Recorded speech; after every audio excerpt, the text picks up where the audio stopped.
Nous revenons encore devant vous pour vous apporter le message de Jésus.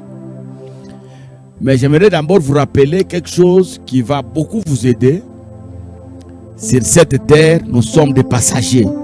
Hein? Un passager, c'est qui? Un passager, c'est quelqu'un qui n'est pas résident. Nous passons seulement. C'est un visiteur. Nous sommes venus visiter la terre. Sur cette terre, nous sommes des passagers. Quelqu'un a dit nous sommes des pèlerins. Et moi-même, j'ai dit un jour dans ma prédication que sur cette terre, nous sommes dans un four. Nous sommes dans un four. Alors, je voulais vous rappeler que la vie sur cette terre, c'est une vie courte, une vie éphémère et une vie qui passe vite. Très vite. Et la vie sur cette terre ne peut jamais satisfaire quelqu'un. Si tu manges aujourd'hui, très bien. Tu dis même à ta femme, tu as bien préparé. Et un autre jour, tu diras encore à ta femme, en tout cas aujourd'hui, depuis que j'étais marié, tu as bien préparé. Donc la vie sur la terre ne satisfait pas. Je voulais te rappeler qu'après cette vie, il y a une vie qui vient. C'est la vie éternelle. Si pour venir dans cette vie, ça ne dépendait pas de nous. Hein? Ça ne dépendait pas de nous. Papa et maman se sont accouplés et la conséquence, c'est la grossesse. Et puis j'arrive dans le monde. Ils n'ont jamais demandé mon avis. Je n'ai jamais demandé que je sois de ma tribu, que je sois de ma famille, que l'autre soit mon père et ma mère. Je suis arrivé. Hein, deux personnes se sont unies. Hein, parfois, c'est Dieu qui les a mis ensemble. Il y a d'autres, ce n'est même pas Dieu qui les a mis ensemble, c'est la bière. Hein. J'étais autour de la bière là, hein, les choses se sont passées. Il y en a, c'est le diable qui les a mis ensemble. Mais la conséquence, je suis arrivé dans ce monde. Mais pour aller dans la vie éternelle, pour accéder, posséder cette vie-là, ma volonté doit jouer. Voilà la différence. Je suis obligé d'accepter Jésus. Pas donner ma vie à Jésus. Non. Moi, je n'ai pas la vie à lui donner. C'est lui qui m'a donné sa vie. Je suis libre d'accepter ou de refuser cette vie. Si j'accepte la vie que Jésus me donne, si j'accepte cette vie-là, bien-aimé dans le Seigneur, je deviens candidat dans le royaume. Une vie éternelle, une vie de paix. Là, on ne parlera pas de la maladie dans cette vie-là. On ne parlera pas de la mort. On ne parlera pas au nom de Kuluna. Dans cette vie, ce choses-là n'existent pas. Non. C'est une vie qu'on obtient lorsqu'on a accepté Christ dans sa vie comme Seigneur et Sauveur personnel. Alors ma question ce matin, c'est bien d'aller à l'église, c'est mieux d'avoir la Bible dans votre téléphone, c'est mieux de partager les prédications que nous donnons, c'est bien de donner la nourriture aux pauvres, hein, d'habiller ceux qui n'ont pas d'habits. Est-ce que vous avez déjà la vie éternelle? Si vous n'en avez pas, bien aimé dans le Seigneur, c'est une occasion pour vous. Aujourd'hui, c'est le jour du salut. Si vous entendez ma voix, n'endurcissez pas votre cœur. Que Dieu vous bénisse. Alors, nous sommes dans le psaume 23 où nous parlons des vérités cachées. Dans ce psaume-là, nous avions dit que c'était une grande révélation pour les enfants de Dieu. Si vous êtes enfant de Dieu, ce psaume vous concerne. Et nous avions dit ensemble avec vous, il faut le méditer, il faut l'étudier, il faut le pénétrer. Si vous voulez sentir comment ce psaume est profond, méditez-le. La fois passée, on a dit avec vous ensemble que le nom de Jésus avait le pouvoir, m'accorder le pouvoir de résister devant toute situation. Pas seulement de résister, mais me donner aussi la capacité de vaincre. Dans toutes les situations, dans toutes les circonstances, ce nom-là, c'est vraiment un nom puissant. C'est vraiment un nom grand. C'est vraiment un nom fort. Que Dieu soit béni. Alors, aujourd'hui, bien-aimés dans le Seigneur, j'aimerais qu'on parle de notre thème, toujours dans le psaume 23. Le combat est réel, mais la victoire est certaine. Le combat est réel, mais la victoire est vraiment certaine.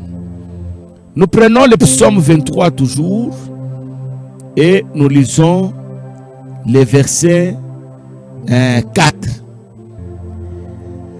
Quand je marche dans la vallée de l'ombre de la mort, je ne crains aucun mal, car tu es avec moi. Ta houlette et ton bâton me rassurent. Bien-aimé dans le Seigneur, la vie c'est un combat. Dans la vie, il faut savoir se battre. Il faut savoir se battre. La vie est difficile, mais c'est celui qui sait se battre qui rend la vie facile. Mais pourquoi on te combat? On te combat, généralement on nous combat pour rien. Généralement on nous combat pour rien. Combat pour rien. On vous combat parce que vous avez des qualités. On vous combat parce que vous êtes capable. On vous combat parce que, bien aimé dans le Seigneur, vous comblez un vide. Là où les choses ne marchaient pas bien, vous, depuis que vous êtes arrivé, les choses commencent à aller. Ah, le combat commence. Et les gens vous combattent pour ça. Il y a même ceux qui vous combattent pour leur bien. Tu travailles pour leur bien. Tu veux que les choses aillent de l'avant. Non, non. Lui il se lève. Il commence à te combattre. Mais on te combat pourquoi? On te combat aussi parce que tu es chrétien. Depuis que tu as accepté Christ dans ta vie, bien aimé dans le Seigneur, les gens n'ont jamais supporté ça. Jamais supporté ça. Le combat est réel. Et beaucoup de versets dans la Bible nous parlent de combat. Je vous rappelle seulement 4 versets rapidement. On vous fera la guerre. On vous fera la guerre. On vous fera la guerre. Mais on ne vous vaincra pas. Moi, Dieu, je serai avec vous pour vous délivrer. Dieu lui-même. Un autre verset. Dieu exerce nos mains au combat et nos doigts à la bataille. Dieu lui-même, il exerce nos mains au combat. Moi, je suis un bois vert. Regardez ce qu'on me fait. Vous, le bois sec. C'est Jésus qui dit. Pensez-vous que je vous ai amené la paix? Non, je vous ai amené l'épée. Non, la Bible est remplie de versets qui parlent de combat. Et chaque jour, vous rencontrerez des combats. Dans votre famille, vous allez rencontrer des combats. Au bureau, vous allez rencontrer les combats. Les chefs qui vous aiment aujourd'hui, demain les mêmes chefs peuvent se lever contre vous. L'enfant que vous avez approché, vous êtes en train de le préparer à devenir grand. Demain, il va commencer à travailler, qu'il vous remplace avant le temps. Même s'il sait que demain, c'est lui qui va récupérer ce poste-là.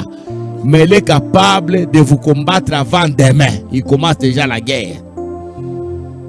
Le ministère, c'est le combat. Vous aurez pour ennemi les gens de votre maison. La fille et la maman vont se battre. Papa et son fils vont se séparer. Ce sont des versets de la Bible. Le combat est là. Est-ce que le combat peut tuer quelqu'un? Non. Si vous êtes un enfant de Dieu, le combat ne peut jamais vous tuer. Ça peut vous déséquilibrer, mais vous sortirez toujours victorieux. Quel que soit le géant qui va se présenter devant vous, j'aimerais que vous puissiez croire que le combat est réel, mais la victoire est certaine pour un enfant de Dieu. Le combat est réel. Le combat dans tous les domaines. Tous les domaines de la vie. Il n'y a pas de domaine là, vous allez dire, si vous déménagez, vous allez vivre en brousse, vous allez trouver le combat en brousse. Si vous dites, non, je quitte mon pays, je vais à l'étranger là-bas, vous allez rencontrer le combat. Si tu dis, je change de nom, je prends un autre nom, je reconnais quelqu'un qui a changé le nom de sa famille, il a dit, ne m'appelez plus par ce nom-là, j'ai déjà quitté ma famille. Mais il a rencontré le combat là où il est allé se réfugier. Et quand il voulait rentrer dans sa famille lui a dit, tu ne portes plus notre nom, on ne te reçoit pas. Le combat est réel. Chaque jour de notre vie, c'est le combat. J'aimerais dire à quelqu'un, le combat est partout. Dans les ministères, moi je sers Dieu pendant longtemps, je vous dis, dans les ministères, il y a le combat. À l'église, j'ai dit à un frère qui est venu adhérer chez nous, dans notre église, je lui ai dit, avant d'accepter ton adhésion, je voulais te dire les réalités de l'église. Ne crois pas que ce que tu as fui là où tu étais, tu ne vas pas le retrouver ici. Peut-être tu vas trouver plus compliqué que là où tu viens. Les gens qui t'ont accueilli avec des acclamations quand je t'ai présenté, après 2 semaines, il faut commencer à te combattre. Si tu ne sais pas résister, résister, bien aimé dans le Seigneur, si tu ne sais pas te battre, tu vas commencer à changer des églises chaque jour. Le combat, c'est partout. La haine et la méchanceté, la jalousie, bien aimé. Ne change pas de milliers à cause de combat. Moi, ici, je te demande de changer. Mais malgré le combat, j'aimerais te dire, la victoire est certaine. Dieu sait qu'on va nous combattre. Ils te feront la guerre, mais ils ne te vaincront pas. Et le psaume ici, 23, nous donne une vérité importante. Même si je marchais dans la vallée de l'ombre de la mort, je ne crains aucun mal.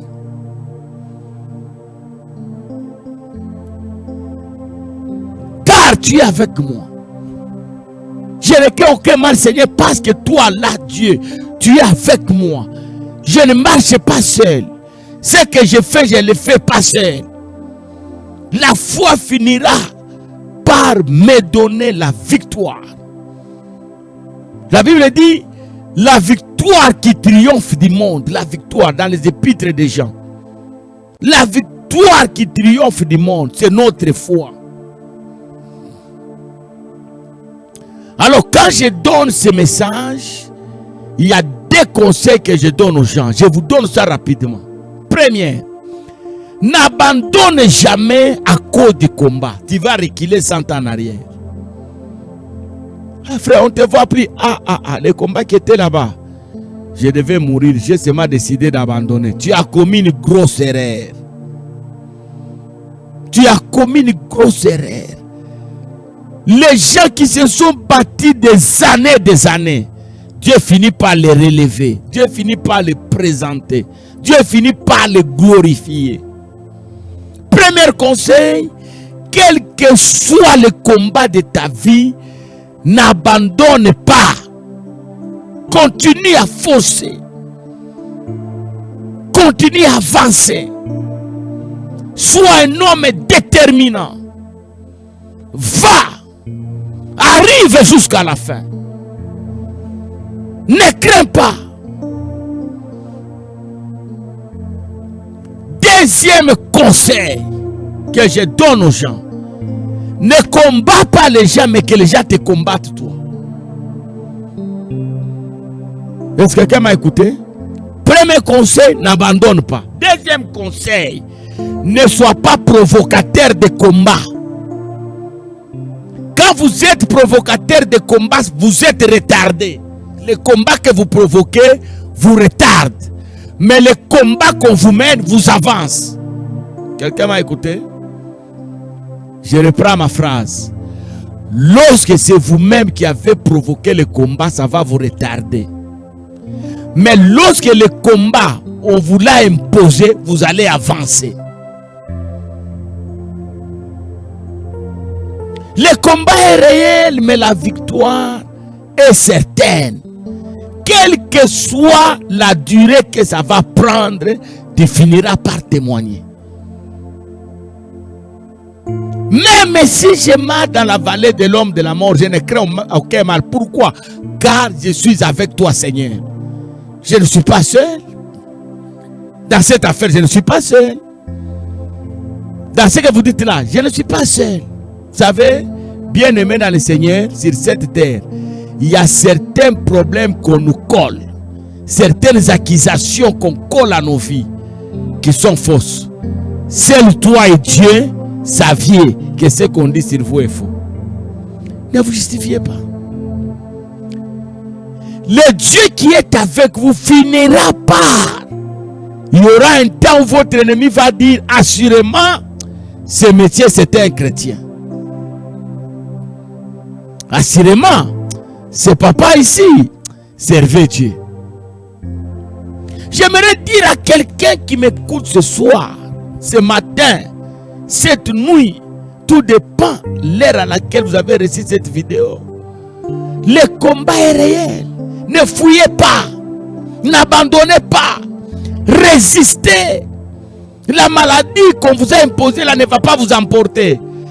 Vous avez besoin d'être combattu de la manière qu'on vous combat là pour donner un témoignage. Et la Bible dit, en face de mes ennemis là, en face de mes ennemis, c'est là où Dieu va dresser ma table. Je reprends ma phrase. Retiens ça. Si on vous impose un combat, ça va vous aider à aller de l'avant. Vous aurez le succès dans ce combat-là. Mais si c'est vous-même qui provoquez des combats, ça va vous retarder. Dans la vie, ne provoquez pas les combats. Laissez les gens vous combattre. Derrière chaque combat, il y a une victoire. Et derrière chaque victoire, il y a un témoignage. Et derrière chaque témoignage, il y a un respect. Les gens vont vous respecter parce que vous avez surmonté les combats. Que Dieu vous bénisse. Que Dieu vous bénisse. Croyez dans votre esprit que le combat est réel, mais la victoire est certaine. Que Dieu vous bénisse. Partagez la vidéo, aimez la vidéo, commentez la vidéo. Si vous n'êtes pas abonné, abonnez-vous et à la prochaine.